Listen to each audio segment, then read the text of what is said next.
TV anchor news ಓದ್ತಿದ್ದಾಗಲೇ studio ಮೇಲೆ ದಾಳಿ, ಯುದ್ಧದ ಸುದ್ದಿ ಓದ್ತಾ ಇದ್ದಾಗಲೇ ಅದೇ ಕಟ್ಟಡದಲ್ಲಿ ಬಿದ್ದಂತಹ missile. Yes, TV anchor news ಓದ್ತಾ ಇದ್ದಾಗಲೇ ಸ್ಟುಡಿಯೋ ಮೇಲೆ ದಾಳಿ, ಯುದ್ಧದ ಸುದ್ದಿ ಓದ್ತಾ ಇದ್ದಾಗಲೇ ಅದೇ ಕಟ್ಟಡಕ್ಕೆ ಬಿದ್ದಂತಹ ಮಿಸೈಲ್.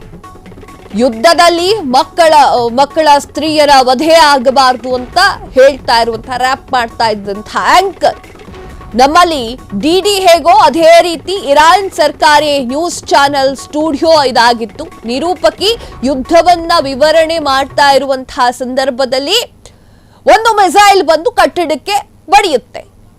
ಇಸ್ಲಾಮಿನ ಯುದ್ಧ ನೀತಿಯನ್ನ ವಿವರಿಸ್ತಾ ಇದ್ದಂತಹ ಮಹಿಳಾ ಆಂಕರ್ ಯುದ್ಧ ಸಂದರ್ಭದಲ್ಲಿ ಅನಾಥರ ಮೇಲೆ, ಮಕ್ಕಳ ಮೇಲೆ, ಸ್ತ್ರೀಯರ ಮೇಲೆ ದಾಳಿ ಸರಿಯಲ್ಲ ಅಂತ ಹೇಳಿ ಇರಾನ್ನಲ್ಲಿ ನ್ಯೂಸ್ ಓದ್ತಾ ಇದ್ದಂತ, ಅಂದ್ರೆ ಅಲ್ಲಿರುವಂತಹ ಸರ್ಕಾರಿ ಚಾನೆಲ್ ನಲ್ಲಿ ಕೂತ್ಕೊಂಡು ನ್ಯೂಸ್ ಓದ್ತಾ ಇದ್ದಂತಹ ಆಂಕರ್, ಯುದ್ಧ ನಿಯಮಗಳನ್ನ ಮೀರಬಾರದು ಅಂತ ಹೇಳ್ತಿದ್ದಂತಹ ಆಂಕರ್, ಆ ನಡುವೆ ದಾಳಿ ಬೆಚ್ಚಿ ಬಿದ್ದಂತಹ ಆಂಕರ್ ಅಲ್ಲಿಂದ ಓಡ್ ಹೋಗ್ತಾರೆ. ಆ ವಿಡಿಯೋವನ್ನೇ ನೀವು ಸ್ಕ್ರೀನ್ ಮೇಲೆ ಈಗ ನೋಡ್ತಾ ಇರುವಂತದ್ದು. ದಾಳಿ ವೇಳೆ ನ್ಯೂಸ್ ರೂಮ್ ನಲ್ಲಿ 200ರಿಂದ 300 ಸಿಬ್ಬಂದಿಗಳು ಕೆಲಸ ಮಾಡ್ತಾ ಇದ್ದಾರೆ ಎನ್ನುವಂತಹ ಮಾಹಿತಿ, ಸಾವು ನೋವಿನ ಬಗ್ಗೆ ಸದ್ಯಕ್ಕೆ ವರದಿಯಾಗಿಲ್ಲ. ಎಸ್ ವೀಕ್ಷಕರೇ, ನ್ಯೂಸ್ ಓದ್ತಾ ಇರ್ತಾರೆ, ಹೆಣ್ಣು ಮಕ್ಕಳ ಮೇಲೆ, ಹೆಂಗಸರ ಮೇಲೆ, ಮಕ್ಕಳ ಮೇಲೆ ಯುದ್ಧ ಮಾಡೋದು ಸರಿಯಲ್ಲ ಅಂತ ಹೇಳಿ ಇರಾನ್ನಲ್ಲಿ ಮಾತನಾಡ್ತಾ ಇರುವಂತಹ ವೇಳೆ ಲೈವ್ ಅದು, ಆ ವೇಳೆಯಲ್ಲಿ ಮಿಸೈಲ್ ಬಂದು ಆ ಒಂದು ಕಟ್ಟಡಕ್ಕೆ ಬೀಳುತ್ತೆ. ಬಿದ್ದ ಕೂಡಲೇ ಅಲ್ಲಿಂದ ಅವರ ದೇವರು ಅಲ್ಲಾಹನನ್ನ ನೆನೆದು ಎಲ್ಲರೂ ಕೂಡ ಓಡ್ ಹೋಗ್ತಾರೆ. ಅಲ್ಲಿ 200ರಿಂದ 300 ಜನರು ಕೆಲಸವನ್ನ ಮಾಡ್ತಾ ಇದ್ದು, ಮಿಸೈಲ್ ಬಿದ್ದ ಕೂಡಲೇ ಅಲ್ಲಿಂದ ಓಡ್ ಹೋಗ್ತಾರೆ. ಒಂದು ಸಾವಾಗಿದೆ ಎನ್ನುವಂತಹ ಮಾಹಿತಿ ಮೂಲಗಳಿಂದ ಬರ್ತಾ ಇರುವಂಥದ್ದು.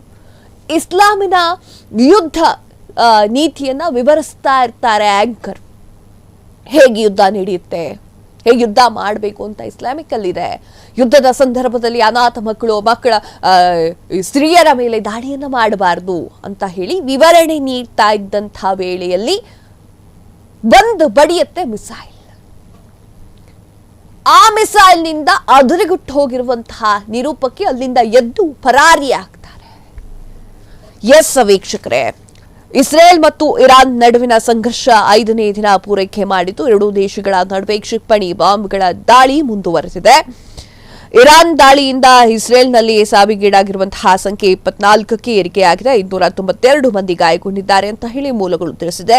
ಇನ್ನೊಂದು ಕಡೆ ಇಸ್ರೇಲ್ ಕೂಡ ಇರಾನ್ ಮೇಲೆ ದಾಳಿ ಮುಂದುವರೆಸಿದ್ದು, ಇರಾನ್ನಲ್ಲಿ ಮೃತರ ಸಂಖ್ಯೆ 224ಕ್ಕೆ ಏರಿಕೆಯಾಗಿದ್ದು 1277 ಮಂದಿ ಗಾಯಗೊಂಡಿದ್ದಾರೆ ಅಂತ ಹೇಳಿ ಅಲ್ಲಿನ ಸರ್ಕಾರ ತಿಳಿಸಿದೆ. ಆದರೆ ಮಾನವ ಹಕ್ಕು ಸಂಸ್ಥೆಗಳು ಭಾನುವಾರವೇ ಇರಾನ್ ಮೃತರ ಸಂಖ್ಯೆ 406 ಅಂತ ಹೇಳಿತ್ತು. ಈ ಒಂದು ಸಂಖ್ಯೆಯನ್ನ ಪರಿಗಣಿಸದೆ ಎರಡು ದೇಶದಲ್ಲಿ ಒಟ್ಟಾರೆ ಸಾವಿನ ಸಂಖ್ಯೆ 426 ದಾಟಿದೆ.